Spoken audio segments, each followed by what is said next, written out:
What is a primary angioplasty? So primary angioplasty is done only in patients who have an acute heart attack.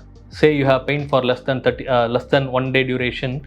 You go to hospital, they take an ECG, they say you have a massive heart attack, and then they give you options whether to go with medicine to remove the block, which is thrombolysis, or the best option in the world, that is primary angioplasty. So in a primary angioplasty, we do an angiogram right away in less than 30 to 45 minutes, and we see where the blocks are.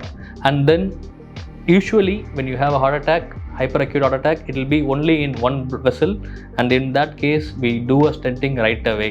It is done usually in a hospital with a cath lab, and cardiologists are available full time in the hospital. So it is done usually in a tertiary care hospital with the cath lab facility. And once the advantage of primary angioplasty is your heart pumping comes back to normal as early as possible, sometimes even before discharge. In less than 2 days, the pumping which has come down because of the heart attack is restored to normal, and you can go back to your life as it was before.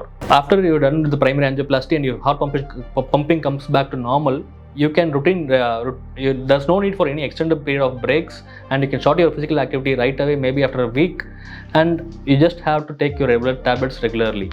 Primary angioplasty is life-saving. It can prevent sudden deaths, and it can help you lead a near normal life after you have had a heart attack.